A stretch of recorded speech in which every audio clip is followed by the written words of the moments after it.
ಬೇರೆ ಆಗಿರೋದು.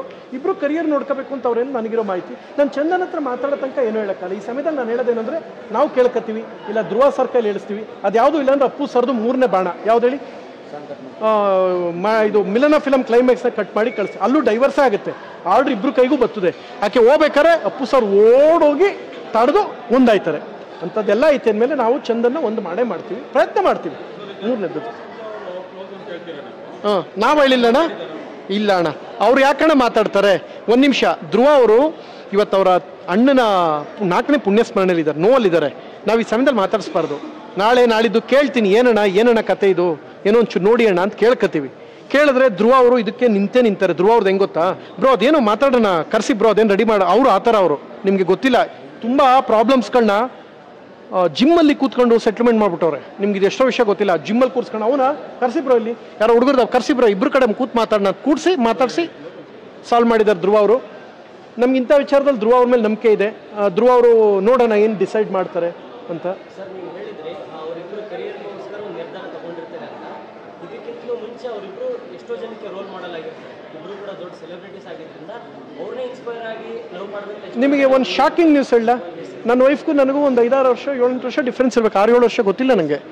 ಈಗಲೂ ನಾವು ಏನಂತ ಕರೆಯೋದು ಗೊತ್ತಾ, ಭಾನುವರೇ ಬನ್ನಿ ಅಂತ ಕರೆಯೋದು. ನಾನು ದೇವರಾಣೆ ಸತ್ಯ, ನಾನು ಇವತ್ತಿನವರೆಗೂ ಅವ್ರು ನನಗೆ ಕರೆಯೋದು, ಬನ್ನಿ ಹೋಗಿ ಅಂತಲೇ ಕರೆಯೋದು. ಯಾಕೆಂದರೆ ಆಕೆ ಆತ್ಮಗೌರವಕ್ಕೆ ಚ್ಯುತಿ ಆಗಬಾರ್ದು ಅಂತ. ನಾನು ರೇಗಿದ್ದೀನಿ, ಜಗಳ ಆಡಿದ್ದೀನಿ, ನಾನು ಏನು ಕಡಿಮೆ ಇಲ್ಲ. ಆದರೆ ಆಕೆ ಆತ್ಮಗೌರವಕ್ಕೆ ಚ್ಯುತಿ ಮಾಡಿಲ್ಲ. ನಾವು ಅದನ್ನು ಅರ್ಥ ಮಾಡ್ಕೋಬೇಕು. ಎರಡನೇದೇನು ಅಂದರೆ, ಈಗ ನೀವು ಹೇಳಿದ ಪ್ರಶ್ನೆ ನನಗೆ ಅರ್ಥ ಆಯಿತು. ಸೆಲೆಬ್ರಿಟೀಸ್ನ ಒಳ್ಳೊಳ್ಳೆ ಅವರು ನೀವು ಜನ ಆರೈಸಿದ್ದಕ್ಕೆ ಮಾಡಿದ್ದಾರೆ. ಮಧ್ಯೆ ಏನಾಗಿದೆ, ಅವ್ರಿಗೇನೋ ಒಂಚೂರು ಬೇಸರ ಆಗಿದೆ. ಕೂತ್ಕೊಂಡು ಸಾಲ್ವ್ ಮಾಡೋದಾಗಿದೆ. ಇಬ್ಬರಿಗೂ ಆ ಮೆಚುರಿಟಿ ಇದೆ, ಕೂತ್ಕೊಂಡು ಮಾಡ್ತಾಯಿದ್ರು. ಏನೋ ದೊಡ್ಡದಾಗ ಆಗಿದೆ, ಯಾರೋ ಮಧ್ಯದಲ್ಲಿ ಕೈ ಆಡಿಸಿದ್ದಾರೆ ಅಂತ ನನ್ನ ನಂಬಿಕೆ. ಇಲ್ಲದೇ ಅಣ್ಣ ಹೋದ ವಾರದಿಂದ ಇಬ್ಬರು ರೀಲ್ಸ್ ಮಾಡೋರ್ತಾನೆ, ಈಗ ಹಿಂಗೆ ಆಗೈತೇನೆ ಯಾರು ಅಂತ ನಾನು ಯೋಚನೆ ಮಾಡ್ತಾ ಕೂತಿದ್ದೀನಿ. ನಂಗೆ ಗೊತ್ತಾಯ್ತಾ ಇಲ್ಲ. ಗೊತ್ತಾಗ್ಬಿಟ್ರೆ ನಾನು ಬಿಡಲ್ಲ, ನಾನು ಕೇಳ್ತೀನಿ. ಅಣ್ಣ ನಾನು ಯಾರಿಗಣ್ಣ ಎದುರ್ಕತ್ತೀನಿ, 0ಇಂದ ಬಂದಿರೋದಣ್ಣ. ನಾಳೆ ಉಗಿದು ಓಡಿಸಿದ್ರೆ ನಾನು ಊರಲ್ಲೋ ಕುರಿ ಮೇಯಿಸ್ತೀನಿ. ನಾನು ಏನೂ ಕಳ್ಕೊಳ್ಳೋದಿಲ್ಲ ಅಣ್ಣ. ಎಲ್ಲೋ ಸಾಲ ಮಾಡ್ತೀನಿ, ದುಡಿತೀನಿ, ತಾಬಂದು ಸಿನಿಮಾಗೆ ಸುರಿತೀನಿ, ಮತ್ತೆ ಸಾಲ ಮಾಡ್ತೀನಿ, ಸಿನಿಮಾಗೆ ಸುರಿತೀನಿ, ಸಾಲಗಾರ ಆಯ್ತೀನಿ, ಮತ್ತೆ ದುಡಿತೀನಿ. ಏನು ಬೀದಿಗಂತೂ ಹೋಗಿಲ್ಲ ನಾನು. ನನ್ನ ಯಾರೂ ಏನೂ ಮಾಡ್ಕೊಳಕ್ಕಲ್ಲ. ಬಟ್ ನನಗೆ ನೋವಾಗಿದೆ, ಇಬ್ಬರು ಸೇರಬೇಕು ಅಂತ.